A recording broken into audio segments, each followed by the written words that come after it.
चीन, जापान, श्रीलंका, बांग्लादेश और तुर्की से आने वाले ढेर सारे फूड कंसाइनमेंट को फूड सेफ्टी का कारण बताकर भारत ने सीधे तौर पर रिजेक्ट करके वापस भेज दिया है, जिससे इन पांचों देश को भारत की तरफ से एक साथ इतना बड़ा झटका लगा है कि यह सदियों तक नहीं भूलने वाले हैं। कि वीट को वापस कर दिया है। इस पूरे सिनेरियो को कैसे देखते हैं कि इंडिया और टर्की के ताल्लुकात और ज्यादा खराब होते हुए हो गए हैं अब तो, मतलब जिस तरह उन्होंने ये मतलब इकदाम किया है। देखें, अगर आपने फ्री ट्रेड एग्रीमेंट नहीं किया तो दिन पर दिन रेत की तरह के हाथ से उसकी जिंदगी फिसलती जा रही है, और अगर इंडिया ने एग्रीमेंट नहीं किया तो समझ लीजिए कि जो इकोनॉमी है वो डूबती हुई नजर।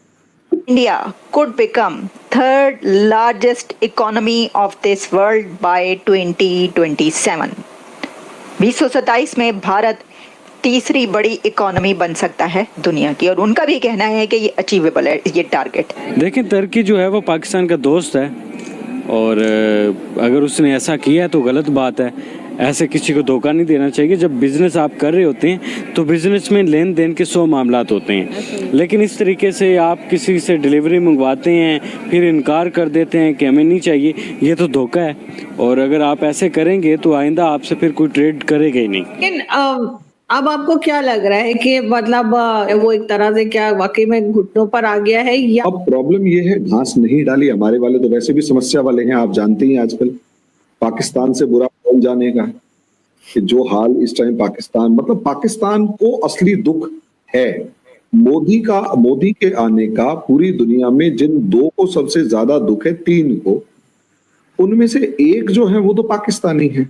नमस्कार दोस्तों, आप सब जानते होंगे कि भारत कृषि प्रधान देश है। यहाँ पे खेती बाड़ी काफ़ी करी जाती है, पर भाई कई ऐसे खाने के सामान हैं जो भारत अभी भी उत्पादन नहीं करता है, तो वो बाहर के देशों से मंगवाता है, जैसे चाइना, श्रीलंका, बांग्लादेश, जापान और तुर्की जैसे देशों से भारत कई चीज़ें खाने पीने के मंगवाता है।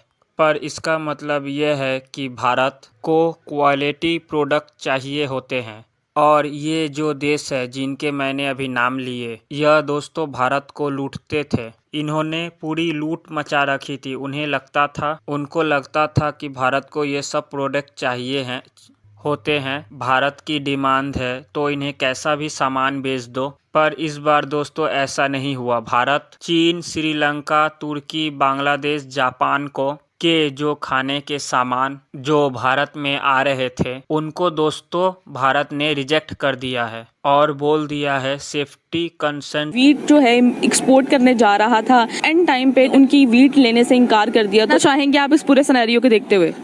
देखिए, तुर्की जो है वो पाकिस्तान का दोस्त है, और अगर उसने ऐसा किया है तो गलत बात है।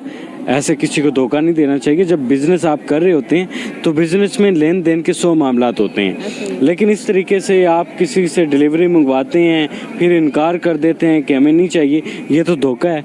और अगर आप ऐसे करेंगे तो आइंदा आपसे फिर कोई ट्रेड करेगा ही नहीं, और जब आपसे कोई ट्रेड नहीं करेगा तो आपके मुल्क की करेंसी जो है वो नीचे आएगी, आपका मुल्क का जो मुकाम है, वकार है, वो भी नीचे गिर जाएगा। तो बुरी बात है। उन्होंने मतलब पॉलिटिकल सिनेरियो को मतलब मद्देनजर रखते हुए मतलब उन्होंने फसाद फैलाने के लिए वीट को वापस कर दिया है। इस पूरे सिनेरियो को कैसे देखते हैं कि इंडिया और टर्की के ताल्लुकात और ज़्यादा ख़राब होते हुए हो गए हैं अब तो, मतलब जिस तरह उन्होंने ये मतलब इकदाम किया है। देखें, दो कंट्रीज़ के ताल्लुकात क्यों बनते हैं? ट्रेड से बनते हैं। जब आप ट्रेड में इस तरीके से धोखा देंगे और उनके साथ की हुई डील कैंसिल कर देंगे, उस वक्त जब आपने मुझे कहा है कि मैं डिलीवरी आपको करूँ, आपको पेमेंट कर दूंगा, आप मुझे डिलीवरी करें, मैं डिलीवरी पैक लेके आपके घर के बाहर खड़ा हूँ, आप दरवाज़ा ना खोलेंगे तो मेरे और आपके ताल्लुकात ख़राब होंगे। मैं तो आइंदा फिर आपका फ़ोन ही नहीं उठाऊँगा। ट्रेड तो दूर की बात, मैं आपको मुँह ही नहीं लगाऊँगा आप कहीं खड़े होंगे तो ये इस तरह नहीं होता। बहुत ज़्यादा गलत बात है। इंडिया एक इंपोर्ट एक्सपोर्ट का एक बड़ा हब बन चुका है। इंडिया के साथ और मुल्क भी ट्रेड करना चाहते हैं, तो अगर तुर्की ने ऐसा किया है पॉलिटिकल चीज़ों को बुनियाद बनाकर, तो ये बड़ी गलत बात है, ऐसे नहीं करना चाहिए।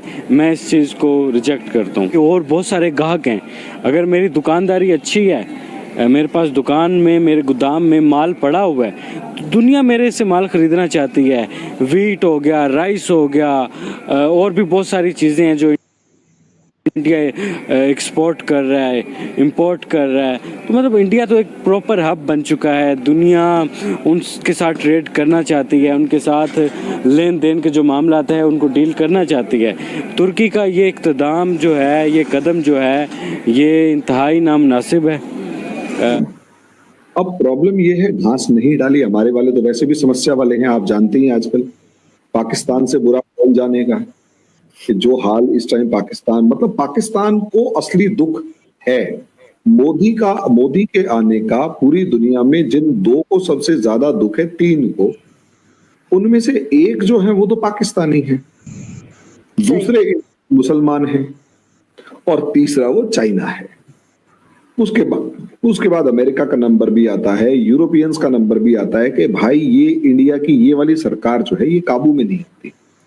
पाकिस्तान, वही सीधी सी बात है, आप सोच कर देखिए, आपने जब 2008 में अटैक किया उसके जस्ट साल भर बाद ही आपने इंडिया ने बातचीत करना शुरू कर दिया। डेलीगेट्स नहीं तो कम से कम टियर 3, टियर 4, टियर 5 में बातचीत करना शुरू कर दिया। यहाँ वाले तो बैकडोर के अंदर बात करते हैं, चाय पी के आ जाते हैं, काम करते हैं, और उसके बाद कहते हैं अच्छा सोचेंगे। ये आपके साथ जो हाल कर रखा है, यही हाल चाइना के साथ। अब मोदी ने आके सबसे पहले बता दिया कि प्यार ना करना किसे कहते हैं। फालतू की पूछ करनी बंद कर दी, सिंपल फैसिलिटीज जो चाहिए वो ले लो, वरना नमस्ते, कोई फालतू आपको ट्रीटमेंट नहीं मिलेगा। तो अब आप सोचिए, सब लोग परेशान हैं। तो अब इन सबसे, जिन सबसे पिछली वाली हर गवर्नमेंट घबराती थी, इन सबको एक तरीके से जिसे कहते हैं कि लाइन पे ला रखा है, वो सब परेशान है। इन क्या चीज है, आप मानेंगे पिछले 7-8 साल, मतलब जब से ब्रेग्जिट हुआ है 2018 से शुरू होने लगा था, 18 से 24 जहां तक 9 साल हो, मतलब 7 साल हो रहे हैं, 7 साल के अंदर इंडिया ने घास नहीं डाली।